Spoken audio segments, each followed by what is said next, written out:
everybody, welcome back. So today I am going to be reading you chapters 12 and 13 of The Snowman.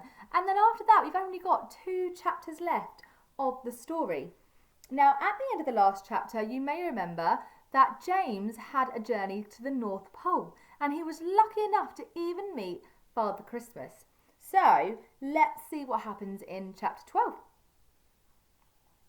As the sleigh swished past, Father Christmas waved at everyone, and James was sure he saw him give a great big wink, especially for him.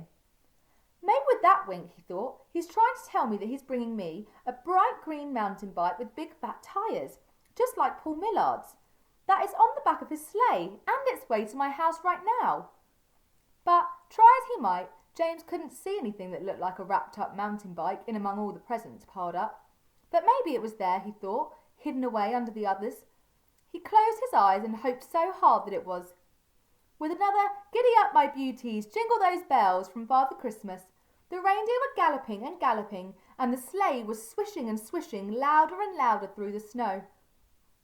Then they were galloping through the air, rising up into the sky, up and up, faster, faster, smaller, smaller, into the wonderful northern lights, in and out of the yellow and the red and the white and the violet and the green, and disappearing at last into the blue and the pink.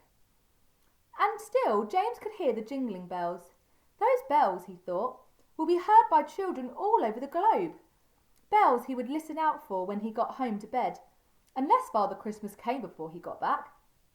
He hoped he'll be home in time to see Father Christmas leave the North Pole, and then to see him arrive at this home with reindeer and the sleigh and all those jingling bells. Imagine that! That would be really something. He had to get home fast. "Well, James," said the Snowman, "I'd better get you home, hadn't I?" It was as if he could read James's mind. "The party's over for another year.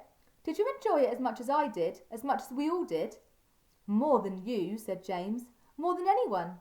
And he meant it. Again, and he was speaking. He suddenly felt on top of the world, and he still didn't know why. But then, as he looked around, he began to feel sad. The glorious lights were gone, the jingling bells with them. All the snowmen were hugging each other, saying their fond goodbyes, and one by one, 2 by 2, they took off, flying away, arms outstretched like wings, singing to one another a song of farewell as they did so. James's snowman said his goodbyes to his friends, and one by one they gave James a hug. James loved that, except that being hugged by lots of snowmen was actually quite cold. But all the hugging was over soon enough. "Home, James," said his snowman, taking his hand. "Hold on tight now." And up and away they soared, over the silence of the wide white wilderness, along snow-covered valleys, over white peaks of mountains, homeward bound. Out over the dark shining sea, dotted below with huge icebergs and little icebergs, and now there was a glow of a great city ahead, and the bright lights of buildings and the moving lights of cars. Soon enough they were clear of the city. Above them now were the moon and stars, and the whole sky was full of them. And down below there were fields and woods and farms and houses and villages, all covered in white. Then James saw that they were in his fields, his farm and his house. There was Oak Tree Field just below them. "Remember, James," said his snowman, "I'm not very good at this landing, lark. Hang on." James had already remembered. He hung on tight, closed his eyes, and waited for the bumpy landing. It was even bumpier and bouncier than before.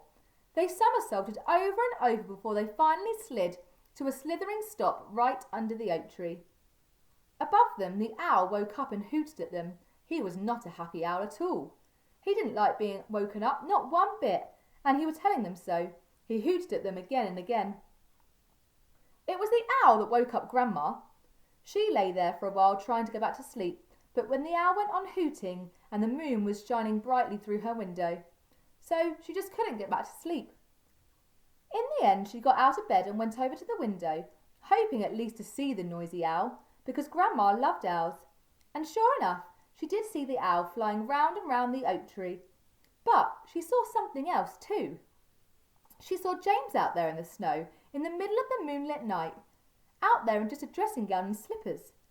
She was about to open the window and tell him to come in at once, before he caught a death of a cold, when suddenly she saw something else, or rather, someone else, with him. It was the snowman, the magnificent snowman that James had made. To begin with, Grandma thought that James was standing there just looking at his snowman, and that he had gone out there in the middle of the night to make sure he was all right. And she thought that it was a kind and loving thing to do.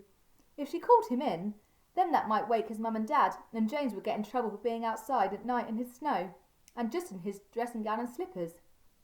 So she stood there at the window and watched. And what did Grandma see? She saw the snowman move.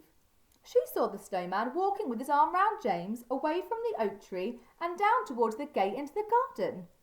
This must be a dream, she thought. I must still be asleep. I never remember my dreams, but I really hope I remember this one. Then, as she watched, and to her complete and utter amazement, the two of them started to dance. They were dancing in the snow. They were doing a jig together. She pinched herself hard to wake up, and then she knew that she had to believe her eyes and that she was already awake.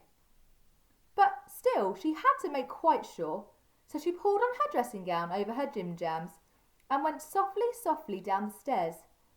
Putting on her wellies by the door, she stepped out into the cold moonlit night.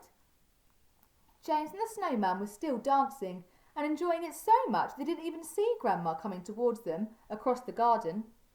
The snowman turned and saw her first and stopped dancing. A few moments later, James went on dancing on his own. Then he saw Grandma too. He didn't know what to say, nor did Grandma, nor did the snowman. Grandma spoke first. "Did I just see what I thought I saw?" she asked them. They nodded. Have you been out here long, James?" "Quite long, Grandma," he told her, finding his voice at last. "Long enough for Mr. Snowman to fly me all the way to the North Pole and back. Long enough to meet all his snowmen friends and have an ice cream party, and a knees up with them. Oh yes, and with Father Christmas too." That was the moment James knew why he had felt so happy and so on top of the world. He was only stuttering a little now, and sometimes hardly at all.